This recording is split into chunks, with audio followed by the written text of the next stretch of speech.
If you're looking for some great leadership books or some summer reads, today we're going to be going over 4 different books from the Forbes best-selling leadership books. Our first book is Friday Forward, and this one I listened to in audiobook form. I suggest that you would pick up the book format because I did find the audiobook, although it was easy to listen to and follow along with it, it was much more complicated, and I don't feel that the way that it was written was as conducive to an audiobook or reading on your phone as actually picking up the paper version. The reason for this is because it's based on the popular newsletter Friday Forward. Because of that, there are 52 different stories and ideas that are presented here. And this book is really meant to be consumed in 52 different sessions, as opposed to just reading through from start to finish, which is the way that I did. So if you want it, I would look at it more like a year that you're going to be reading this book, as opposed to just finishing it within a week. The book is broken into different topics. These topics are motivating and inspiration, goal setting, performance management and feedback, growth and learning, competition and cooperation, teams, and culture and climate. The main idea is that there's always something that you can learn and always areas to improve upon within your work, within your professional life, and within your personal life. So this little bit of inspiration can help you grow as a person as you go into each week of the year. I found that this book was fantastic in giving those little bits of inspiration, but it was very repetitive, as I do read a decent amount of books. So you might find that you've already read some of these stories, you've already heard of these people. So if you do a lot of reading, this might not be the best book for you, but if you're looking at a good place to get started, I would definitely pick up a copy of this.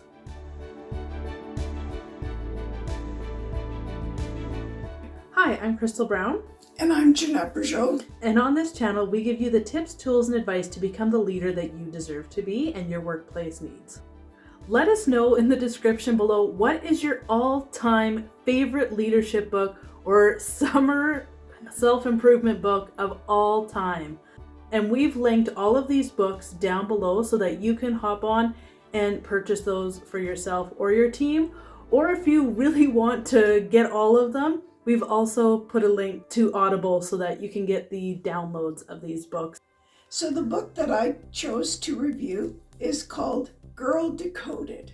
Now what this book is about is an individual who is female in a culture that doesn't recognize females going past into post-secondary, taking on their own careers.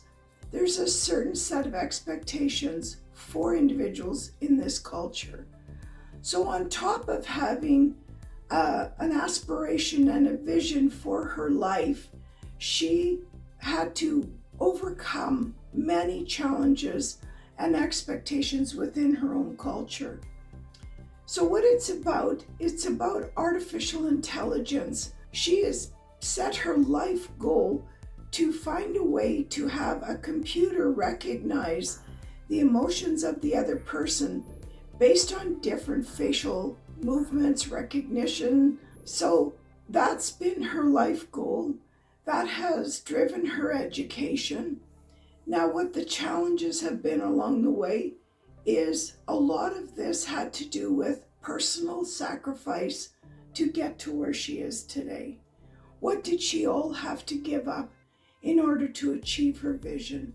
How she had to stretch beyond, how she had to connect with people outside of her realm in order to make this vision happen. And then once she had a certain groundwork for her vision, how was she going to expand on it?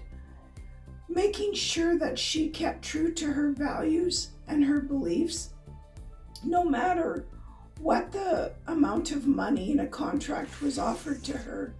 She stayed true to what her purpose for this vision was going to be. This book is more about, self-sacrifice, commitment, and her ultimate goal to create a humanity that can stay connected through emotions.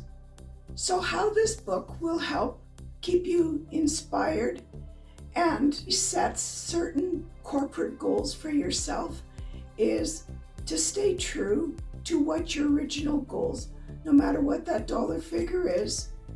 Also recognize that people come from all different walks of life, and how do you choose the best that's going to help you achieve your vision?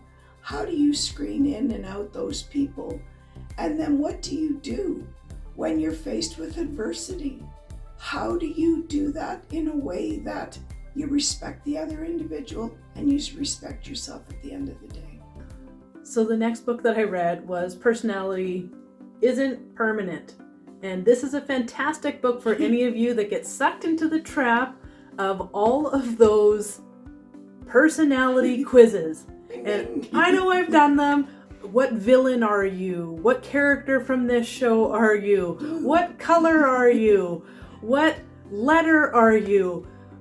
The world wants to put people in boxes because that simplifies things. Unfortunately, we're humans and we change. And that's really what this book is about.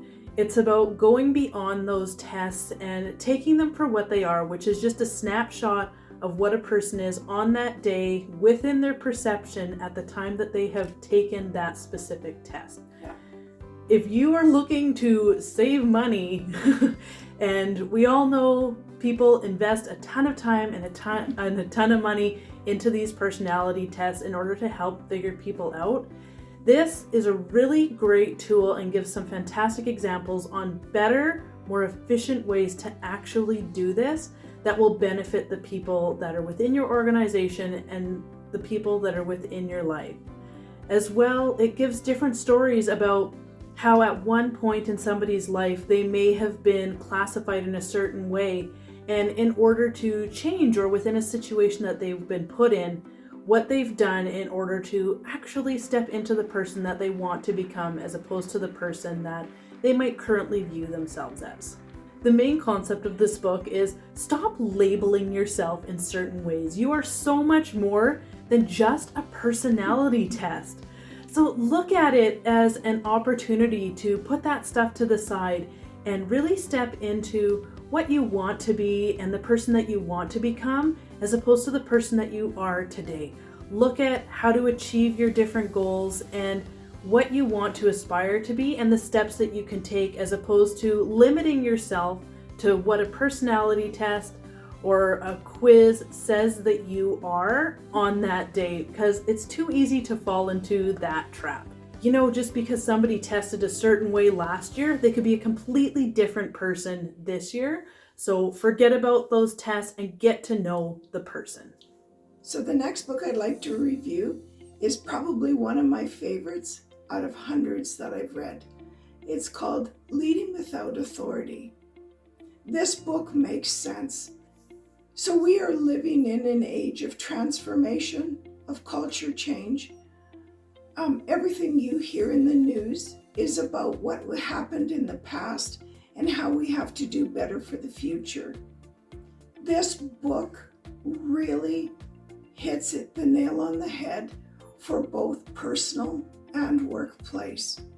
The book is based on a concept of co-elevating each other, co-elevating your coworkers, co-elevating your CEO, co-elevating directors, co-elevating your spouse, co-elevating your children, your teenagers. The concept of co-elevation is, how do you get the best out of something, and who do you need on your team, and what strengths do you have that you can put forward to help elevate another individual to become the best they can be, when at the same time they will do the same. So just think of this concept. If you've got 5 people on a team and their ultimate goal is to help each other to become the best they can be, the success of that team, it's just endless.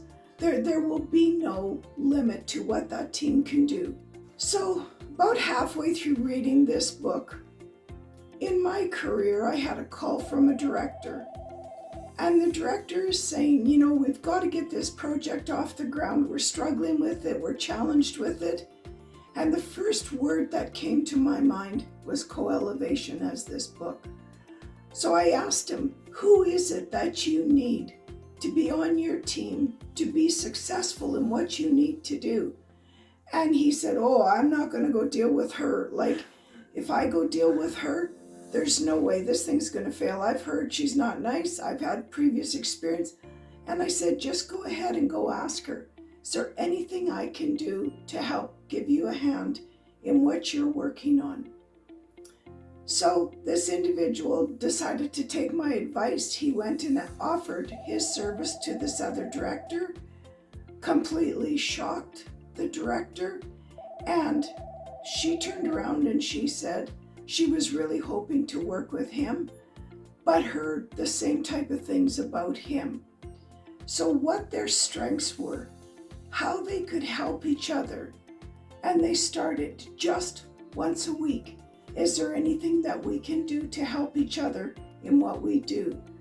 And they started to solve problems. They started to elevate their teams. People around them started to say, hey, I thought you disliked her. And well, I didn't think you'd ever talk to him. And they started to see a change in the people in the workplace. And when people start to see a positive change, they want to know, what Kool-Aid are you drinking? Because I want some of that. And that's how you inspire teams. So they were able to solve both of their problems, but they weren't able to solve it on their own. They had to solve it together. Co-elevation's about, how do I help you? How do I help your department? Stop looking at the workplace as the highest competitive place and start looking at how can we help each other to make this whole corporation a better place to work in. The more you can become a co-elevated organization, the more you're going to be able to weather these highs and lows of the corporate world. If you're a fan of somebody like Simon Sinek or Brene Brown, this fits very well into their message that this is about opening yourself up. This is about playing that long game. This isn't just about you. This isn't about just getting ahead. This is really about having an impact on yourself and having an impact on those around you. So if we were to recommend one book to read, Leading Without Authority is our number one top pick. Remember to do something today that will change your tomorrow. Until next time.